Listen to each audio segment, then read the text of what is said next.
Isang tahimik na isyu ang biglang sumabog matapos mabanggit ang pangalan ni Chinky Pacquiao at ang kanyang ginang na si Aling Dionisio. Tahimik ang umaga sa karamihan ng mga tahanan, ngunit sa loob ng pamilya Pacquiao, isang mabigat na usapin ang unti-unting bumabalot sa kanilang araw. Ang isyong nagsimula sa mga salitang binitawan sa social media ay nauwi sa seryosong usapan ng pananagutan, respeto at hangganan ng malayong pananalita. Sa gitna ng kontrobersya ang pangalan ni Norman Magusin, mas kilala sa online world bilang Francis Leo Marcos. Ang kanyang mga pahayag na umiikot sa internet ay tumama sa isang sensitibong bahagi ng buhay ng pamilya Pacquiao. Ang kanilang ina na si Aling Dionisio na kilala rin bilang Mommy T. Para sa marami, si Aling Dionisio ay isang ina na nanatiling nasa likod ng tagumpay ng kanyang mga anak. Hindi siya madalas magsalita sa publiko at mas pinipiling mamuhay ng tahimik sa kabila ng kasikatan ng kanyang pamilya. Kaya naman ang pagbanggit sa kanya sa parang itinuturing na pambabastos ay agad na nagdulot ng matinding reaksyon. Ayon sa mga ulat, nang makarating ang video kay Manny Pacquiao, hindi niya agad ito pinalaki sa publiko. Sa halip, sinikap muna niyang unawain ang buong konteksto. Ngunit may hangganan ang pananahimik, lalo na kung pamilya na ang nadadamay. Lumalabas sa ilang panayam na sinasabi ni Manny na matagal niya nang kinokontrol ang kanyang sarili bilang isang public figure, ngunit ibang usapan aniya kapag ina na niya ang pinupuntarya. Kasunod nito, naging mas lantad ang posisyon ng pamilya Pacquiao. Si Chinky Pacquiao na kilala sa kanyang pagiging mahinahon ay nagpahayag din ng pagkabahala.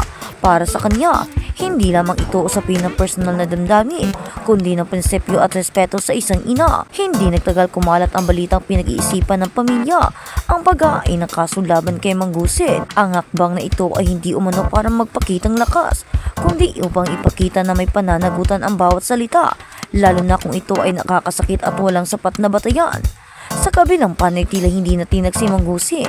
Sa halip na umatras, naglabas pa siya ng mga video na lalong nagpaigting sa tensyon. Sa ilan sa mga ito, hinamon pa niya si Pacquiao kabilang ang pahayag tungkol sa isang posibleng suntukan na walang proteksyon, at dinamay pa nito ang asawa ni Pacquiao. Maraming salita, maraming mga gawang-gawa na paninira para sa asawa ni Pacquiao, kaya ito ang naging dahilan kung bakit hindi na nakapagpigil ang ating pambansang kamao. Ang ganitong pahayag ay agad na umani ng iba't ibang reaksyon. May mga nananawagan ng katahimikan at pag-iwas sa karahasan, habang iba naman ay nag-aalala sa posibleng legal na kahinatnan. Sa gitna ng lahat ng ito, malinaw ang isang bagay. Ang isyu ay hindi na lamang simpleng bangayan sa internet. Ito ay naging usapin ng dignidad ng isang pamilya na kilala, hindi lamang sa larangan ng sports at politika, kundi sa pagpapahalaga sa kanilang pinagmulan. Marami ang nagsasabi na ang sitwasyong ito ay nagsisilbing paalala kung gaano kalakas ang epekto ng salita. Sa isang iglap, ang isang pahayag ay maaaring magbukas ng sugat na matagal ng tahimik. Habang patuloy ang pag-usad ng mga araw, inaabangan ng publiko ang susunod na hakbang ng magkabilang panig. Magiging tahimik ba ang landas patungo sa resolusyon o ang paglalim ng hidwaan? Lalo pat tila si Norman Magusin ay ayaw manahimik at gusto talaga ng gulo. Marami pa rin siyang mga isyu at mga ginagawang salita. Pagkatapos ng 1.7 billion na sinasabi niyang utang daw ni Pacquiao, ay heto na naman, sinisiraan na naman niya ang asawa ni Pacquiao. Sumusunod talaga siya sa gusto ng kanyang puso at isipan. Hindi niya talaga iniisip ang kanyang kinahihitnatnan, at ngayong ginamay na niya ang asawa ni Pacquiao. Ano kaya ang magiging susunod na gagawin ni Pacquiao? Hahamunin niya ba ito ng suntukan o kakasuhan, o baka nga ay susuntukin na niya? Sa ngayon, nananatiling buo ang pamilya Pacquiao sa kanilang paninindigan. Para sa kanila, ang usapin ay hindi lamang tungkol sa pangalan o reputasyon, kundi sa paggalang sa isang inang nagsilbing haligi ng kanilang buhay. Talagang iniisip nilang ipagtanggol si Mommy Dionisio dahil hindi rin naman karapat-dapat na makatanggap si Mommy ng ganitong mga salita, lalo pa napakabait nitong tao. Nananahimik lang at ngayon ginugulo. Ano kaya ang gusto ni Norman Magusin? Ano kaya ang kanyang plano?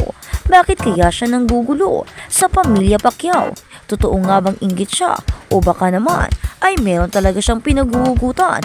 At bakit noong unay pinatamaan niya si Mommy Dionisio, napakabait naman ito at walang ginagawa ay sumunod naman niyang sinabi nang suntukan si Pacquiao at niyo ang kanya na namang asawa ang pinagsabihan niya ng hindi maganda. Ano kaya ang magiging kahinatnan niya? Sa paglipas ng mga araw, unti-unting luminaw ang bigat ng kontrobersyang kinasasangkutan ni Manny Pacquiao, Jinky Pacquiao at ng kanilang pamilya. Hindi na ito simpleng palitan ng salita sa social media, kundi isang usapin na humahawak sa mas malalim na tanong tungkol sa pananagutan at impluensya. Ayon sa ilang source na malapit sa pamilya Pacquiao, masusing pinag-aralan ang bawat pahayag na lumalabas upang matukoy kung alin ang maaaring pumasok sa saklaw ng pananagutan sa ilalim ng batas. Ay talaga namang nakaplano na pala si Manny Pacquiao at Jinky Pacquiao para ipaglaban ang kanilang sarili, karapatan at upang makuha nilang muli ang respeto, hindi lamang galing sa publiko kundi galing din sa taong ito. Talagang pinag-isipan nila kung anong kaso ang maaari nilang ipatol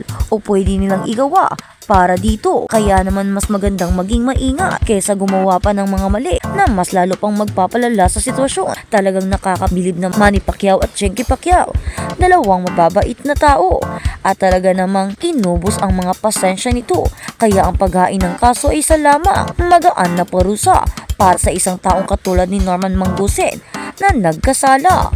Sa konteksto ng kulturang Pilipino, ang paggalang sa magulang ay haligi at pagpapahalaga. Ito ay nagsisilbing tradisyon at kultura na ang isang ina ay dapat irespeto sapagkat sila ay sumisimbolo ng sakripisyo, sila ang sumisimbolo ng lahat, sila ang tumatayo para sa ating lahat, sila ang tagapagtanggol, nagsisilbing ama't ina, nagsisilbing liwanag sa tahanan, nagsisilbing liwanag ng ating buhay at nagsisilbing nagpapalaki sa lahat. Sa kabilang banda, patuloy namang sinusuri ng publiko ang mga video at pahayag ni Norman Mangustin. Para sa ilan, ang kanyang mga salita ay bahagi ng isang estilo na nagpapahayag ng sanay na reaksyon.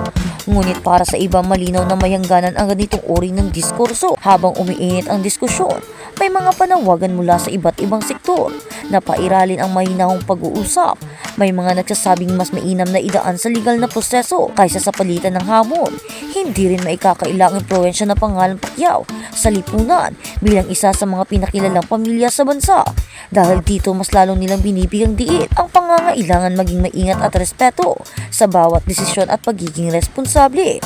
Sa mga pribadong pag-uusap ayon sa ilang ulat, binibigyang halaga ni Manny Pacquiao ang katahimikan at pagkakaisa ng pamilya higit sa anumang pampublikong imahe.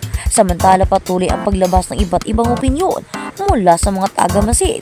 May mga nagsasabi ng isyu ay refleksyon ng mas malawak na problema sa online space kung saan ang mga salita ay mabilis kumalat.